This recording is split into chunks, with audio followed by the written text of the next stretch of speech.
Criminal defense attorneys, who's the craziest client you've ever worked with? I'm a lawyer. Specifically, I'm a defense attorney.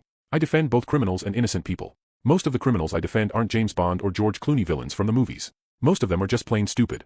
Otherwise, they wouldn't need a lawyer because they wouldn't get caught. Most of the time, I can tell if my client committed the crime or not, sometimes they even tell me directly. One day, I received a call from a mother asking me to represent her son.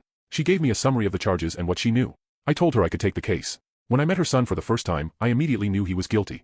I can't give you the details of the case, but the only thing that matters is that this guy wasn't the sharpest tool in the shed. He was practically caught red-handed committing the crime. The prosecution wanted to give him 48 months. I negotiated it down to 36.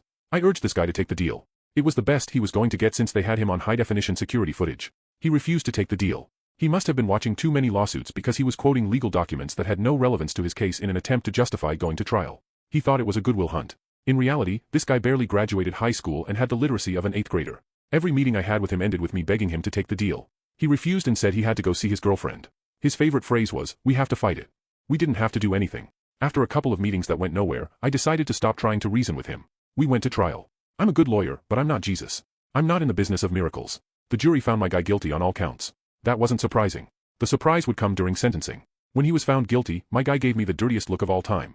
I think he somehow felt betrayed by me, even though I had told this idiot to take the deal. On the day of sentencing, his usual support group was there.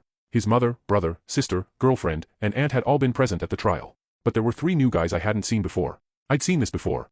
I guess the guys had called in some friends to try to intimidate the judge and get a lighter sentence. Stupid. I didn't think much of it.